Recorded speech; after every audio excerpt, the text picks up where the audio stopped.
No Tzolk'in, né, dos 20 selos, a gente vai ter esse ciclo aqui que é muito interessante, são conhecidos como células de tempo.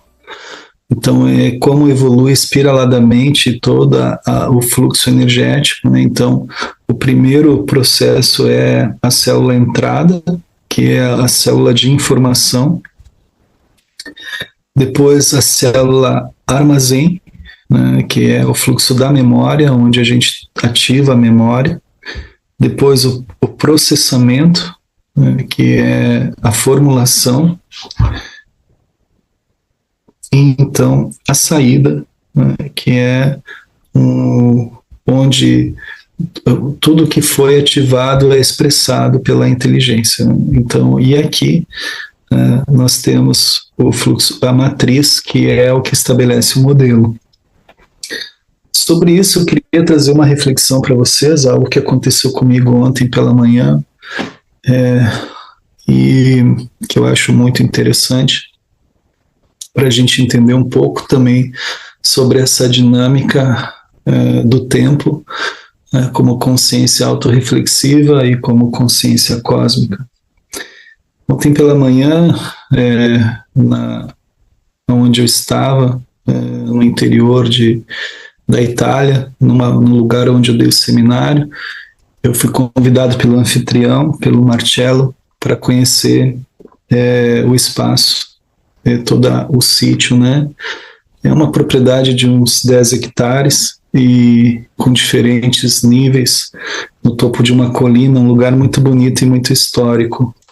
Todos os prédios eram muito históricos, e o primeiro prédio que ele me mostra é um lugar secular, onde tinha um forno para assar pães, muito bem feito e com uma estrutura em pedra muito bem elaborada. E esse forno servia para assar pães coletivamente na comunidade, ou seja, era um forno onde várias famílias se encontravam para assar os seus pães. E me chamou a atenção aquilo ali, eu saí dali com ele, a gente foi visitando outros ambientes e subimos a colina, e antes de chegar a determinado lugar, avistei a torre de uma igreja que datava, acredita ele, em torno de 400 a 500 anos, a igreja, e muito bela, a paisagem ficou muito bonita, com aquela torre ali aparecendo no meio das árvores de uma maneira muito surreal. E em seguida nós encontramos um campo de trigo, de plantação de trigo. Então eu caminhei por aquele campo e colhi um ramo de trigo e fiquei olhando para aquilo e brincando e tal. Subimos a colina, chegamos lá no topo onde tinha um bosque de cerejas e maçãs. Foi muito, muito rico porque comi várias cerejas da própria árvore. E observando toda aquela paisagem alucinante e seguindo com aquele trigo na mão, olhando para aquilo, né, observando de diferentes formas. E muito bonito também porque no campo estendia-se um tapete de flores de todas as cores.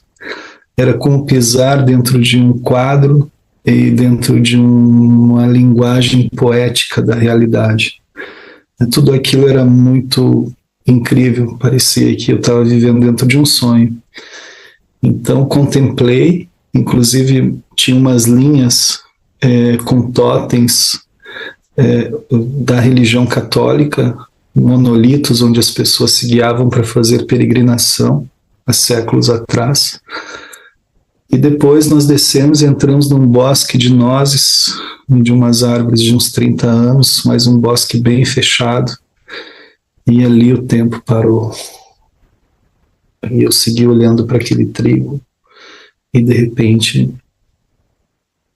o tempo abre.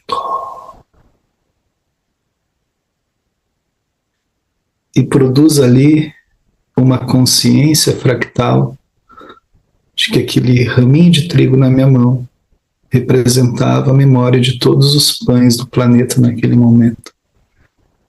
E não só dos pães do planeta, como de toda a história do trigo. De toda a memória que estava ali. Então, E eu liguei o trigo que estava na minha mão com o forno, com tudo. Eu estou trazendo essa reflexão é só para a gente entender como a consciência autorreflexiva ela vai entrar dentro dessa liberação de energia livre e adentrar na memória da existência. Isso é a noogênesis, isso é a noosfera, esse é o futuro. Isso não é uma história assim de uma pessoa. Isso é a história da evolução humana. Por isso nós precisamos voltar ao básico, voltar ao contemplativo. Compreender que em cada coisa existe uma longa história no tempo e que é esse tempo que vai criar ponte entre as dimensões e nos autorrealizar dentro da nossa evolução. Então, quando a gente olha essas células de tempo informando, recordando, formulando, expressando, autorregulando, é muito do que eu vivi ontem com aquele pequeno ramo de trigo. Então, e eu até pensei comigo, porque tinha mais 2 pessoas me acompanhando e todas ficaram num silêncio profundo. Cada uma sentou num canto, não sabia muito o que estava acontecendo. E eu brinquei comigo mesmo e pensei que quem precisa se drogar agora? Ninguém mais. A gente pode viajar muito sem nenhum artifício. Pode adentrar no mistério que somos, né, sem precisar de artifício. Então, basta a nossa força de vontade, a nossa humildade, né, a nossa abertura para o dia de hoje, para os agoras da nossa vida. Então, vem aqui as 20 ondas encantadas. Então, nós sempre vamos seguir um ciclo de 13 dias. Esse é o modelo fractal do tempo, né, onde se forma uma unidade mínima no tempo.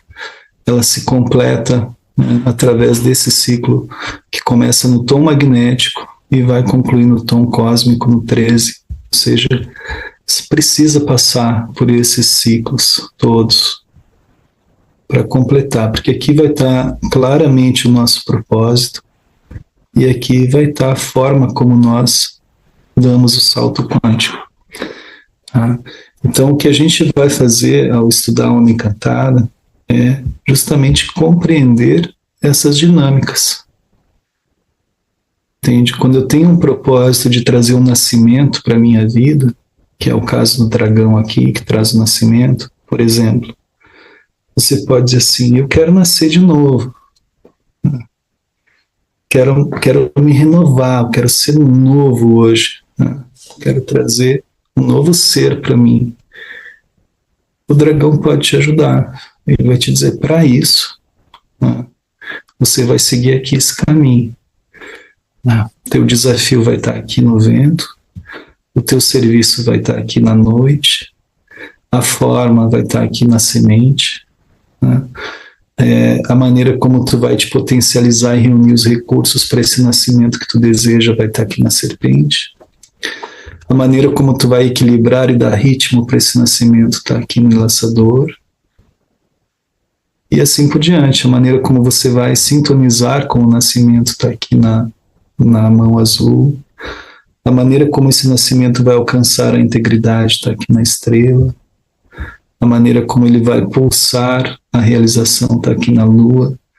A maneira como ele vai se manifestar e trazer, né, a sua produtividade vai estar aqui no cachorro. A liberação desse nascimento vai vir com o macaco. A cooperação dele vai vir com o humano, a sabedoria. E a transcendência com o poder do caminhante do céu. Então, a Onda Encantada também vai servir como um mapa, né, que nós vamos poder desenvolver para diferentes áreas da nossa vida. Por exemplo, quero abundância na vida, venho aqui na onda da noite e começo. Olha, o propósito é o sonho, a abundância, meu desafio está aqui na semente, preciso então superar esse obstáculo, preciso ativar o serviço aqui com a serpente. Então a onda encantada, ela vai nos dar o caminho para tudo, né? Vou trazer aqui só para vocês terem uma ideia. Se estou trazendo aqui o nascimento, né? Como eu já falei, essa onda encantada. Depois a onda do vento traz o poder do espírito. Quando a gente fala em espírito, né?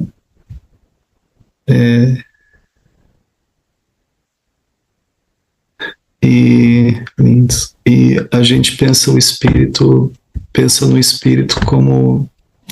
Normalmente a gente vincula espírito à religião, né? Que é como o costume que a gente tem de vincular espírito à religião, espírito a coisas fora de nós, né?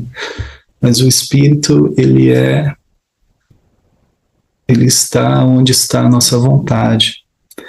Quanto menor é a força espiritual, menor é a vontade humana. Quanto maior é a força espiritual, maior é a capacidade humana de transcendência, de fazer, de buscar, de conquistar, de ir adiante, né? Então, para trabalhar o espírito está a onda do vento, né? Para trabalhar a abundância, a onda da noite. Para trabalhar o despertar, também a expansão, a onda da semente. Para trabalhar a força da vida, a sexualidade, a onda da serpente. Aqui a transformação, né? A onda do enlaçador de mundos. Aqui a cura, a realização. Eu sempre relaciono a cura com o fechamento de ciclos. Quando fechou o ciclo está curado. Então aqui a onda da mão nos ensina isso. A onda da estrela é a que nos ajuda a trazer beleza para a vida, que é o que a gente está vivendo agora, né? A gente está nesse ciclo aqui da estrela. Então traz a beleza para a vida, a elegância, a arte, né? A arte de viver, o brilho. Também aqui a onda da lua para trazer fluidez, pureza para a vida, a onda do cachorro para trabalhar o amor, a lealdade, o coração. O macaco é onde a gente traz a magia, né? A alegria, a diversão para a vida. A do humano é onde a gente consegue trazer o amadurecimento, a sabedoria. A do caminhante do céu, onde a gente pode estar trazendo a força espiritual do céu para a terra. O mago, o poder do tempo, que é a onda encantada que nós vamos entrar agora no próximo ano. A onda da águia, que é a que a gente viveu, né? Ela traz o poder da visão do alto. O guerreiro traz o poder da inteligência. A terra, né? Se a gente quiser trabalhar a nossa evolução, essa onda aqui é que nos ajuda nisso. A onda do espelho nos ajuda a encontrar a ordem e também a infinitude, né? Como caminho. A onda da tormenta, a energia necessária que a gente precisa para fazer com que tudo flua. E a onda do sol, que é o poder da iluminação, que é onde a gente traz esclarecimento para a vida, né? A gente normalmente, quando fala em iluminação, fala em... Pensa que a gente vai ficar lá, né, como aquele guru iluminado, né? Mas não, a iluminação é esclarecimento. Quanto mais esclarecimento você traz, mais claridade, mais profundamente você vê, né? Então, novas perspectivas você encontra, novas formas. É o aperfeiçoamento, ela vem por aqui, né? Então, as ondas encantadas, elas sempre vão trazer para nós como que uma biblioteca, né? De como nós podemos encontrar caminhos para a nossa evolução.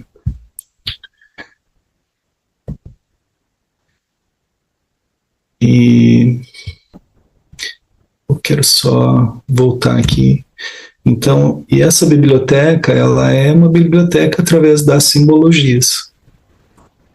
O que a gente vai ter que aprender de verdade são principalmente os selos, as simbologias e os 13 tons, né? E juntando o conhecimento dos dois, nós vamos criar então as interpretações das ondas encantadas. Então isso é o caminho, tá? E dentro disso vai ter os desdobramentos. Quando a onda encantada é vermelha, por exemplo, é uma onda encantada de iniciação, a branca de refinamento, a azul de transformação e a amarela de amadurecimento. Então a gente vai também desenvolver essas reflexões em torno disso.